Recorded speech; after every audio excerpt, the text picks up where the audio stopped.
Caught out at Coldplay. Litigation. Hello, I'm H.G. Tudor.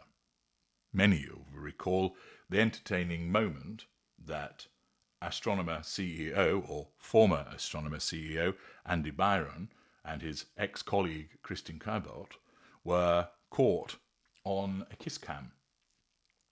And this demonstrated that the two were engaged in Ugandan affairs. They certainly knew each other in a closer way than one might ordinarily do so by virtue of just having been at the time colleagues.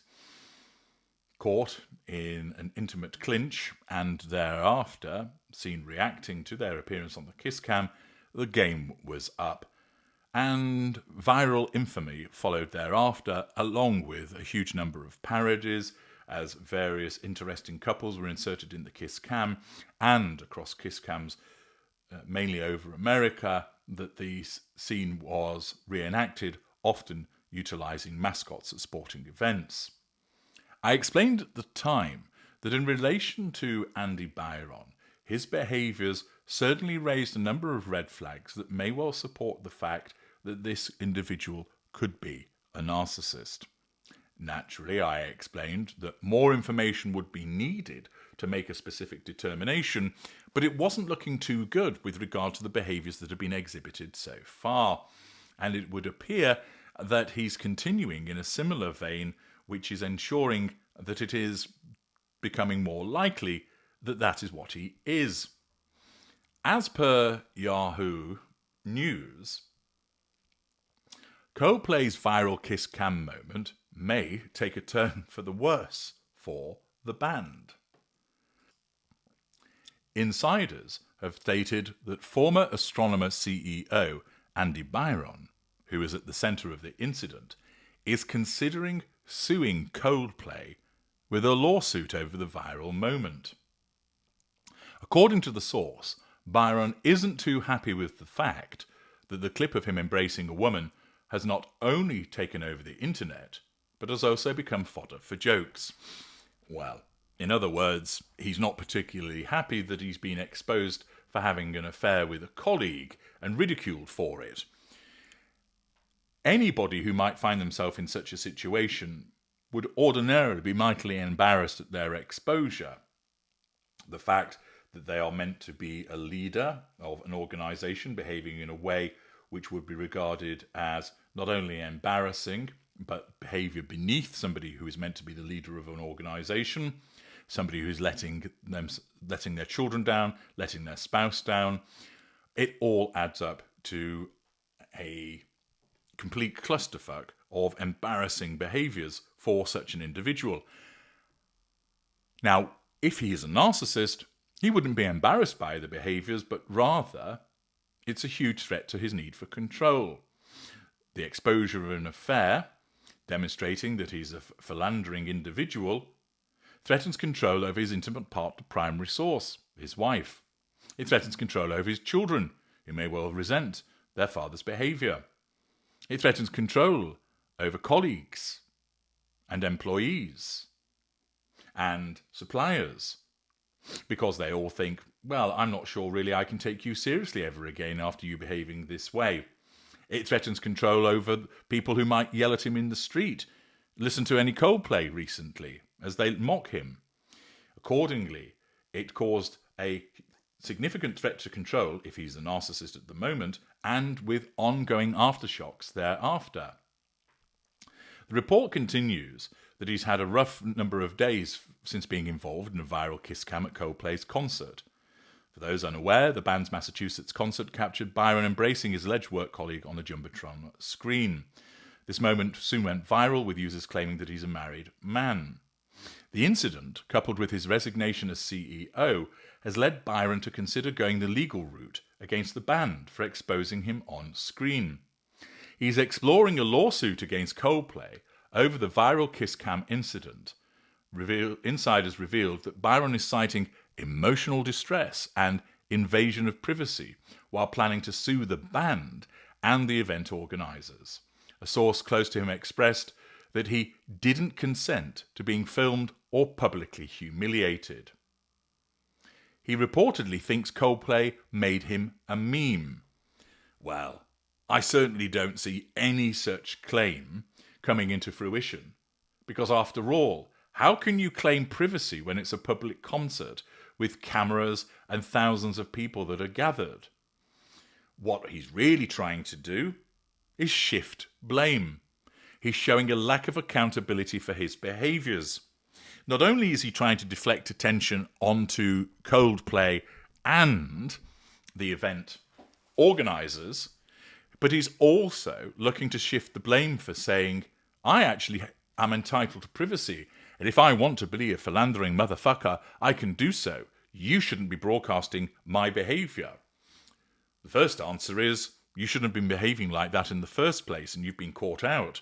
Unlucky for you, but there you are. And secondly, and perhaps more importantly, how can you expect to claim that there's a breach of privacy when you're in a public arena? Don't be so ridiculous. The fact that he is contemplating litigation upon these lines is further evidence that supports that he may well be a narcissist. Most individuals, if they had been caught out in this way and were not narcissists, would realise, well, it's my own fault, I shouldn't have done what I've done, I can't stand the fact that I've been humiliated, I feel really bad about what I've done, but at the end of the day, it was my own fault. Not with him. He thinks it's Coldplay's fault. He thinks it's the event organiser's fault. He thinks it's everybody else's fault but his. That he's allowed to engage in the office romance and affair, they shouldn't have been filming it. You shouldn't have been reporting on what I was doing.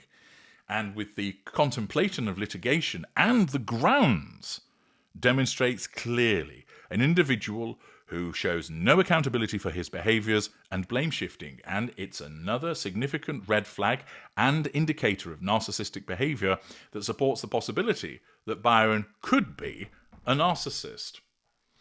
In a rather ironic turn of events also, Gwyneth Paltrow has been parachuted in by Astronomer to try and make light of the incident and put some spin on what has happened with some quite entertaining PR. Let's have a look at this.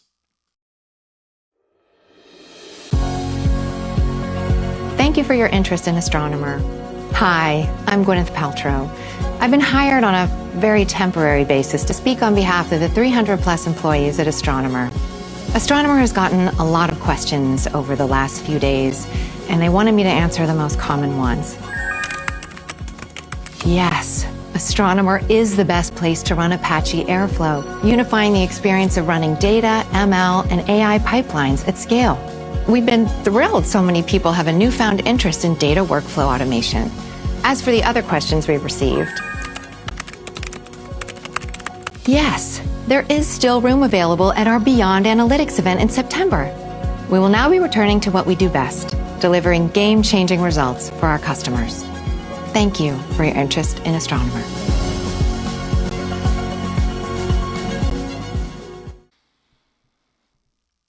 A rather clever move, whereby seeking to deflect from what has gone on, they bring in the ex-wife of Coldplay frontman Chris Martin. Accordingly, in a sense, this is the company ridiculing Byron. He's resigned, and the company decides, right, what we will do is we know there's lots of brouhaha about what we've been doing, or rather what our CEO has been doing.